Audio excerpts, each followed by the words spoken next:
हरिः ओं श्रीगुरुभ्यो नमः।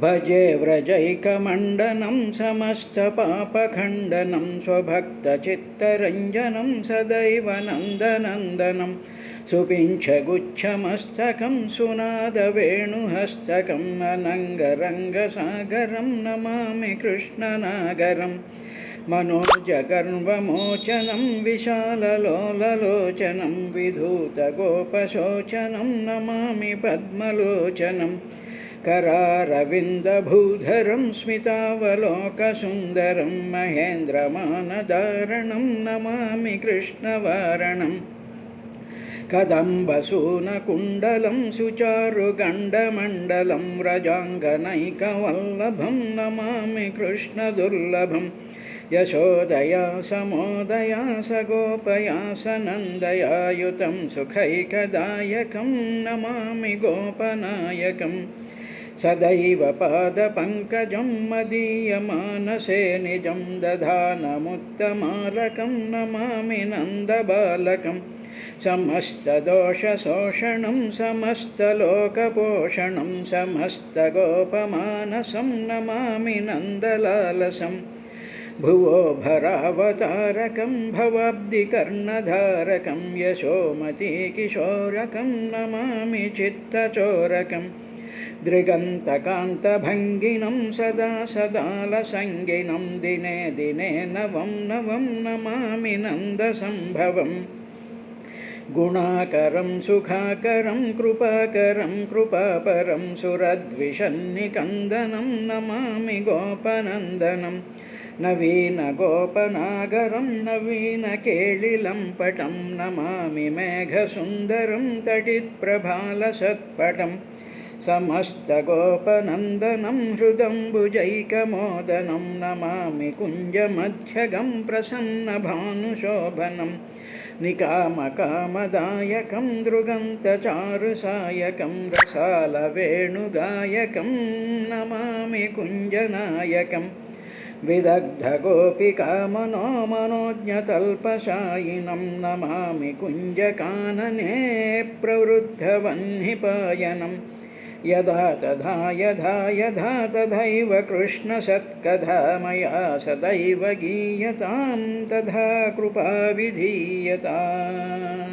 हरिः ओं श्रीगुरुभ्यो नमः। ఓ విదురా, ఈ బ్రహ్మదేవుడు ఈ దెబ్బలు తిన్నటువంటి దేవతలతోనూ ఋషులతోనూ తర్వాత బ్రాహ్మణోత్తములతోనూ ఋత్విక్కులతోనూ ఆయన నడవండి మనందరం వెళ్ళి కైలాసంలో పరమశివుణ్ణి వేడుకుందాం, వేడుకుంటే ఆయన మన మీద అనుగ్రహం చూపించి తర్వాత సగంలో వదిలేయబడినటువంటి యజ్ఞాన్ని ఆయన పరిపూర్తి చేస్తాడు అనేటువంటి విషయాన్ని చెప్తూ దానికి కారణం ఏమిటి అంటే దక్షుడు తనని నింద చేశాడు అనేటువంటి పర్సనల్ అటాక్ కాకుండా ఆ మహత్తరమైనటువంటి యజ్ఞ కార్యక్రమాల్లో వేదాల్లో నిర్దేశించబడినటువంటి సమస్త దేవతలకు కూడా ఇచ్చేటువంటి హవిస్సులలో కావాలని ఇంటెన్షనల్గా శివ సంబంధమైన రుద్ర సంబంధమైన ఈశ్వర సంబంధమైన ఆ హవిస్సులు ఏవి కూడా సమర్పించకుండా మహత్తరమైనటువంటి యజ్ఞాలని చేయడం అనేటువంటిది డిఫెక్టివ్ యజ్ఞములు అవుతాయి, పరిపూర్ణమైనటువంటి ఫలములు ఇవ్వవు. కాబట్టే పరమేశ్వరుడైనటువంటి శివునికి కోపం వచ్చింది అనేటువంటి విషయాన్ని బ్రహ్మదేవుడు చెప్పి వీళ్ళందరినీ కైలాసానికి తీసుకెళ్తూ ఉండేటువంటి సందర్భంలో నేను కైలాస ప్రాంతంలో ఉండేటువంటి విశేషాన్ని చూసాం. ఈవేళ ఆయన ఈ బ్రహ్మదేవుడు ఆ కైలాసానికి ముందుండేటువంటి యక్షరాజు అయినటువంటి కుబేరుడు యొక్క అలకాపురాన్ని చూసుకుంటూ ఆ అలకాపురంలో ఉండేటువంటి ఆ సౌగంధిక వనం అనేటువంటి వనం దగ్గరికి వీళ్ళందరినీ కూడా తీసుకుని ఆయన వెళ్ళాడు. हित्वा यक्षेश्वरपुरीं वनं सौगन्धिकं च तत् हित्वा यक्षेश्वरपुरीं वनं सौगन्धिकं च तत् द्रुमैः कामदुघैः हृदయం చిత్రమాల్యఫలచ్ఛదైః.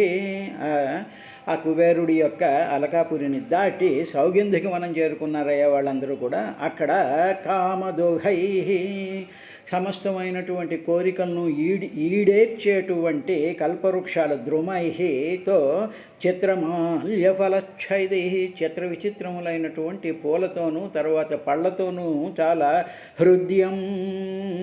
హృదయంగా ఉండేటువంటి చాలా మనోహరంగా ఉండేటువంటి ఆ సౌగంధిక వనంలోకి వీళ్ళు ప్రవేశించారయ్యా.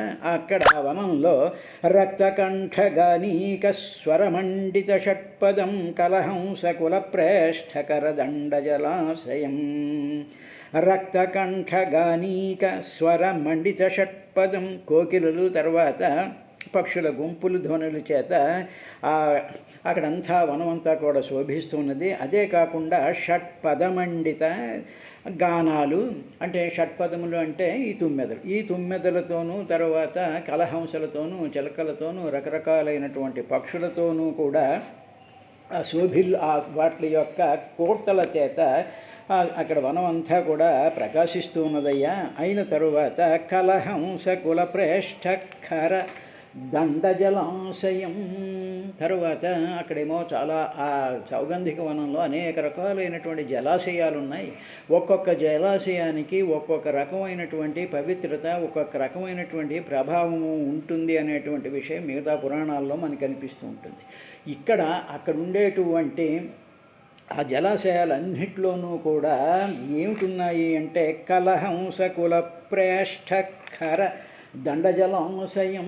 రాజహంసల గుంపులన్నీ కూడా వచ్చి వాటికి బహు ఇష్టమైనటువంటి ఆ పద్మాల మీద వాలి ఆ పద్మాలలో ఉండేటువంటి ఆ తేనెని అవి స్వీకరిస్తూ కలకల రావాలతో ఆ సౌగంధిక వనంలో సరోవరాలన్నీ కూడా నిండి ఉన్నాయ్యా అని చెప్పిన తరువాత ఇంకా ఆ వనంలో వన కుంజర సంఘృష్ట హరిచందన వాయున అధిపుణ్యజన స్త్రీణాం ముహుర్మన్మథయన్మనః. ఇవి అక్కడ వన కుంజర సంఘృష్ట హరిచందన వాయున ఆ సౌగంధిక వనంలో బ్రహ్మాండమైనటువంటి చందన వృక్షాలున్నాయి, హరిచందన వృక్షాలున్నాయి. ఆ చందన వృక్షాలలో ఏం చేస్తున్నాయంటే ఈ ఏనుగులు వచ్చి వాటికి దురద పెట్టినప్పుడు వన కుంజర సంఘృష్ట ఇవేం చేస్తున్నాయంటే అవి వచ్చే ఆ హరిచందన వృక్షాలకి ఇవన్నీ దురద పెట్టి వాటి శరీరాలతో వాటిని రాసుకుంటూ ఉంటే ఆ రాపిడికి హరిచందన వాయున ఆ హరిచందనం యొక్క గంధం ఉంది, ఆ సౌగంధం, ఆ గంధం అంతా కూడా మొత్తం అంతా వ్యాపించిపోతూ ఉన్నది. అలాగా ఏనుగుల సమూహాలన్నీ వాటితో దురద తీర్చుకుంటూ ఉన్నాయి. ఆ హరిచందనం యొక్క వాయువుల చేత అధి పుణ్యజన స్త్రీణాం ముహుర్మన్మథయన్మనః ఉన్మథయత్. అక్కడ ఉండేటువంటి యక్షస్త్రీల యొక్క మనస్సులన్నీ కూడా ముహు పలుమార్లు ఉన్మథయతే కల్లోలపరుస్తూ ఉన్నాయి.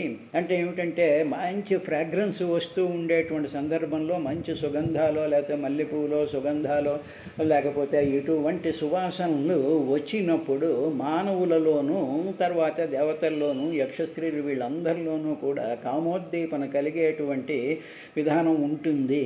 కాబట్టే అటువంటి ఆ వాసన హరిచందన వాసనలు ఉన్మథయత్ కల్లోలపరుస్తూ ఉన్నాయి అనేటువంటి విషయం చెప్పారు. ఇక్కడ ఇంకొక జాగ్రత్తగా కానీ మనం చూసుకుంటూ ఉంటే ఇది కామపరమైనటువంటి సంబంధం కాకుండా మరొక విధంగా చూద్దాం అనుకోండి. ఎలాగంటే హరిచందన హరి అంటే శ్రీ మహావిష్ణువే ఒక చందన వృక్షంలా ఉన్నప్పుడు అప్పుడు దానికి వన కుంజర వన అంటే ప్రాణములే తమ కుంజరములో కుంజరములు అంటే పొదలన్నమాట.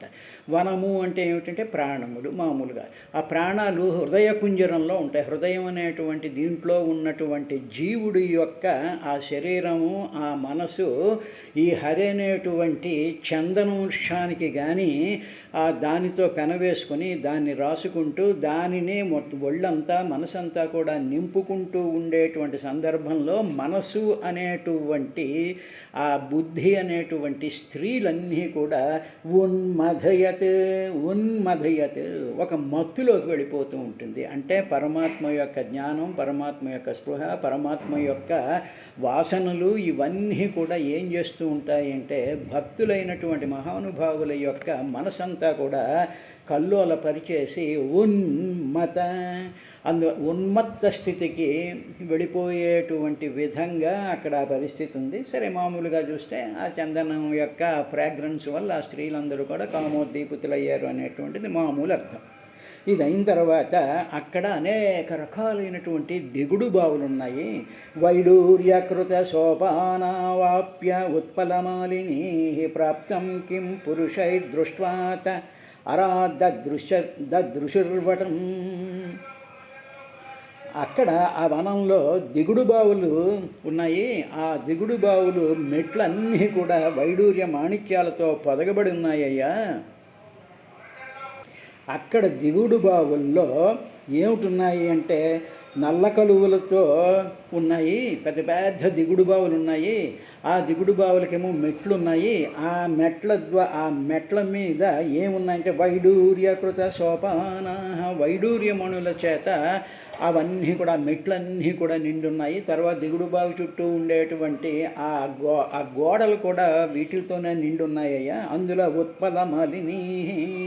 ఉత్పలములు అంటే నల్ల కలువులతో ఉండేటువంటిది ఉన్నాయి. అక్కడికి బ్రహ్మదేవుడు వీళ్ళందరినీ తీసుకెళ్ళి అక్కడికి చూసేటప్పటికి అక్కడ ప్రాప్తం కిం పురుషై దృష్ట్వాత్, అక్కడ కిం పురుషులందరూ కూడా ఆ దగ్గరలో వాళ్ళు అక్కడ విహరిస్తూ ఉన్నారు.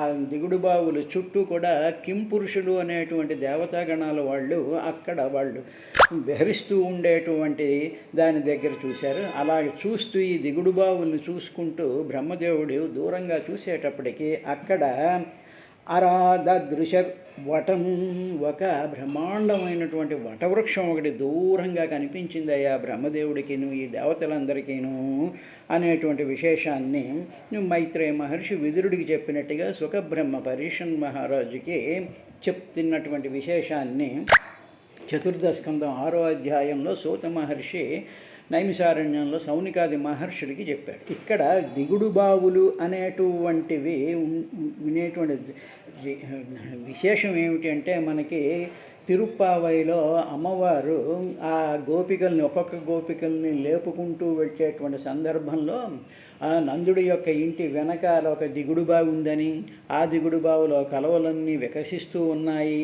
అనేటువంటి విషయాన్ని చాలా సాంకేతికంగా చాలా సిగ్నిఫికెన్స్ కలిగినటువంటి విధంగా చెప్పబడింది. అంటే దిగుడు బావి అనేటువంటి ఏంటంటే హృదయము అనే అర్థం. ఈ హృదయంలో వికసించినటువంటి హృదయ స్థానంలో వికసించినటువంటి నల్లని కలువలు అనేటువంటివి ఏమిటంటే షట్చక్రాల యొక్క విలసనమంతా కూడా ఈ హృదయ ప్రాంతంలో వికసిస్తూ ఉంటుంది అనేటువంటి యోగ సంబంధమైనటువంటి విశేషాన్ని ఈ పద్యంలో చెప్పారు. ఆ పైన హరి భక్తికి సంబంధించినటువంటిది, కింద దాంట్లోనేమో యోగ ప్రక్రియకి సంబంధించినటువంటి విశేషాన్ని చెప్పిన తర్వాత దూరంగా ఒక మర్రి చెట్టును చూశారయ్యా. అది ఎలా ఉంది అంటే సయోజన శతోచ్ఛేద పాదోన విటపాయత పర్యకృతాచలఛాయో నిర్నీడస్తాపవర్జిత. సహ ఆ చెట్టు యోజన శత ఉచ్ఛేద, యోజన శతాలు అంటే 100 యోజనాలు, ఉచ్ఛేద చాలా 100 యోజనాలు ఎత్తుంది అది. తరువాత పాదవూన విటప అయత, అది 75 యోజనాలతో ఉండేటువంటి కొమ్మలు కలిగి ఉంది. ఊన విటప అంటే కొమ్మలతో కూడుకున్నటువంటిదే. అయత అంటే 75 యోజనాలతో ఉంది. తరువాత పర్యకృత అచలఛాయ, అన్ని వైపులా కూడా తొలగిపోని నీడ గలది. దాని కింద ఎక్కడ ఎప్పుడు కూడా నీడ తొలగిపోదు. ఆ నీడ కంటిన్యూస్గా ఎప్పుడూ ఉంటుంది. సూర్యుడు ఎటు పక్క నుంచి వచ్చినా ఎలా వచ్చినా నడినెత్తి మీద ఉన్నా హారిజాంటల్గా ఉన్నా ఎలా ఉన్నా సరే ఈ చెట్టు మీద పడేటప్పటికి అక్కడ ఉండేటువంటి నీడ మాత్రం ఎప్పుడూ కూడా పర్యకృతాచలఛాయ అచలఛాయ అంటే కదిలిపోనటువంటి నీడగలిగినటువంటిది. తరువాత ఆ చెట్టు మీద నిర్నీడ, ఆ చెట్టు మీద పక్షులు ఏవి గూళ్ళు కట్టుకోలేదు. తరువాత తాపవర్జిత, ఆ చెట్టు నీడలోకి వచ్చినట్లయితే తాపాలు ఏమీ కూడా ఉండనటువంటి చెట్టు అది. సాధారణంగా మనకు ఒళ్ళు వేడెక్కిపోయింది అనుకోండి, ఏదో ఎండలో తిరుగుతూ ఉంటాం, ఏదో పెద్ద చెట్టు ఉంటే ఆ చెట్టు కింద వెళ్ళామనుకోండి, వెళ్ళేటప్పటికి అప్పుడు ఏమైపోతుంది అంటే మన ఆ ఎండం యొక్క తాపానికి ఆ చల్లటి నీడ మనకి తాపాన్ని పోగొడుతూ ఉంటుంది. ఇక్కడ అలకాపురి నగరంలో ఉండేటువంటి సౌగంధిక వనానికి దూరంగా ఉండేటువంటి 100 యోజనాలు 75 యోజనాలు పొడవు గల కొమ్మలు కలిగినటువంటి ఆ వటవృక్షం ఎక్కడ నీడ లేనటు, ఎక్కడ కూడా నీడను కోల్పోనటువంటిది. తరువాత అక్కడ తాపవర్జిత, అక్కడ ఏ విధమైనటువంటి తాపము లేనటువంటిది. తరువాత నిర్నీడ, ఎక్కడ పక్షులు ఏవి కూడా గూళ్ళు కట్టనటువంటి ఆ వటవృక్షాన్ని వీళ్ళు చూశారయ్యా. ఇప్పుడు మనకి దర్శనం ఇవ్వబోతున్నది సాక్షాత్తు పరమ గురువు అయినటువంటి దక్షిణామూర్తి యొక్క అద్భుతమైనటువంటి ఆవాస స్థలం అది అనేటువంటి విషయాన్ని సూచనప్రాయంగా దీన్ని చెప్పారు. బట్ అందుకని ఏమిటి, దక్షిణామూర్తి స్తోత్రం, ఆయన వటవృక్షం కింద ఉంటాడు. వృద్ధులైనటువంటి మహానుభావులందరూ కూడా ఆయన చుట్టూ చేరుతారు. ఆయన మౌనంగా ఉండి సమస్తమైనటువంటి సంశయాలన్నీ తీర్చేటువంటి వాడు. అంటే ఇప్పుడు దేవతలకి, బ్రహ్మదేవుడికి, వీళ్ళందరికీ ఒక సంశయంతో వచ్చారుగా. వీళ్ళు ఏమైపోయింది, యజ్ఞం ఆగిపోయింది, ఎలాగా శివుడు మన అనుగ్రహిస్తాడా లేదా, మళ్ళీ యజ్ఞం ఫిలప్ అవుతుందా లేదా, పరమాత్మ చెప్పినటువంటి ఈ సృష్టి అనేటువంటి విలాసం పూర్తి అవుతుందా లేదా అనేటువంటి రకరకాలైనటువంటి శంకలతో వీళ్ళు వచ్చారు కదా.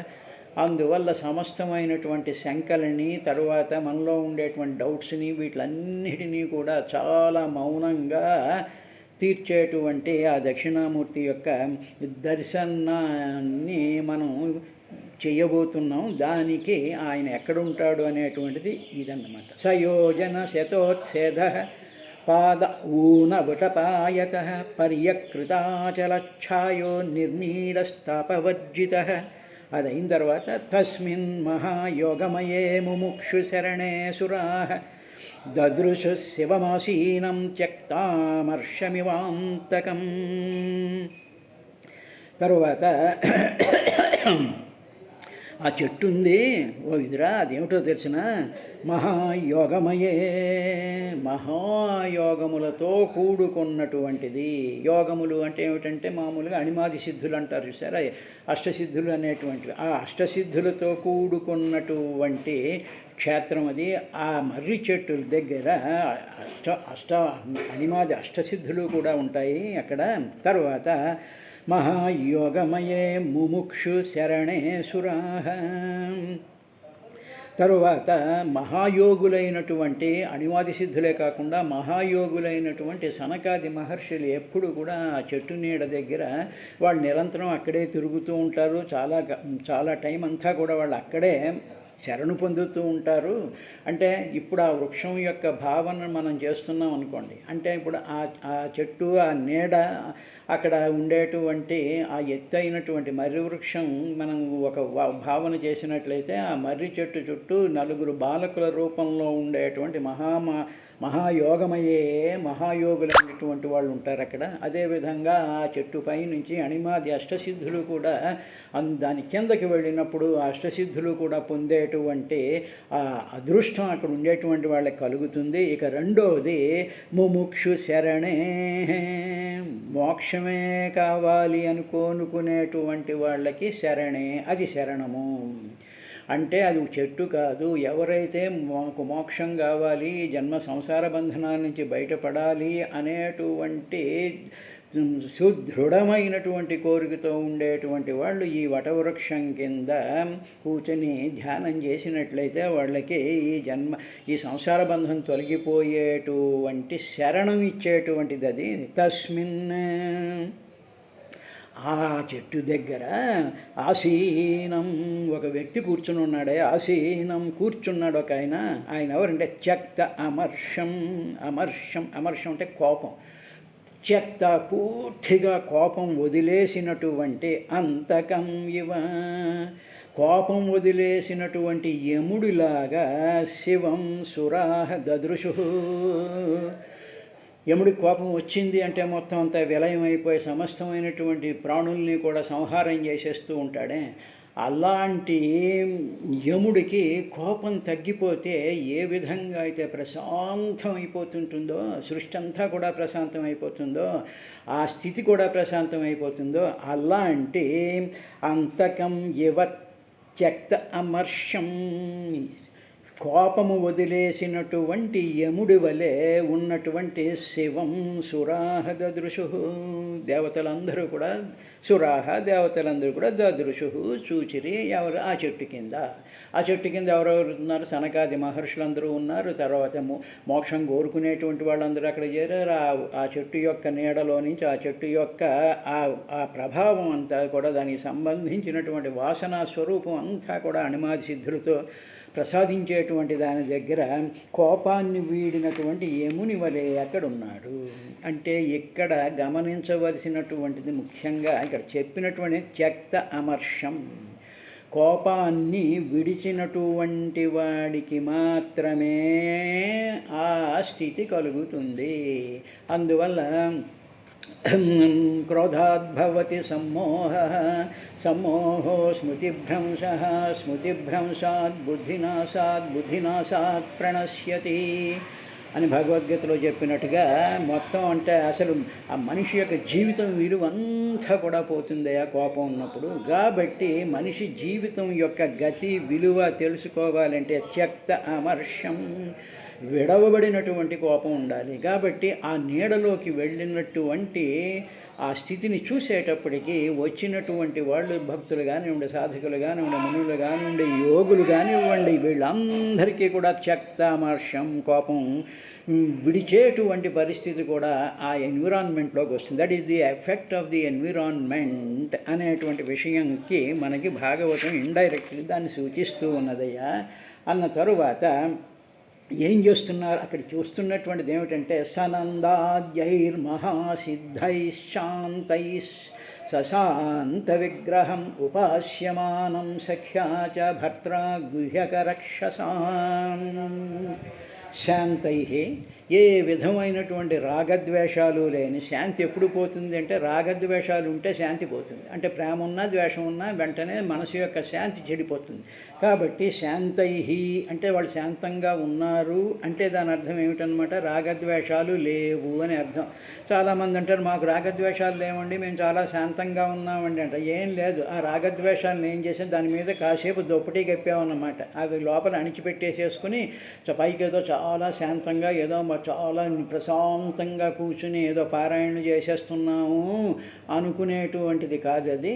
కాబట్టి శాంతై, ఆ చెట్టు దగ్గరికి వెళ్ళేటప్పటికి శాంతై, శాంతంగా రాగద్వేషాలు లేనటువంటి సనంద ఆద్యై, సనక సనంద సనత్ కుమార్ సనత్సుజాతులు మొదలైనటువంటి మహాసిద్ధై, మహాసిద్ధులందరూ కూడా తర్వాత సిద్ధుల చేత గుహ్యక రక్షసాం, తర్వాత యక్షులకి తర్వాత రాక్షసులకి కూడా భర్త్ర ప్రభు అయినటువంటి తర్వాత సాక్షాత్తు భగవంతుడైనటువంటి శివుడికి సఖ్య మిత్రుడైనటువంటి కుబేరుడు అక్కడ ఉన్నారు, తనకసనందాదులు ఉన్నారు, మహాత్ములైనటువంటి సిద్ధులందరూ కూడా అక్కడ ఉన్నారు. వీళ్ళందరూ కూడా అక్కడ ఏం చేస్తున్నారు, ఉపాస్యమానం, అక్కడ ఎదురుగా మహాశాంత స్వరూపంతో తెల్లనైనటువంటి భసితాంగరాగంతో మెలిగిపోతూ ఉండేటువంటి ఆ శివమూర్తిని వీళ్ళందరూ కూడా ఉపాస్యమానం, ఉపాసిస్తూ ఉన్నారయ్యా.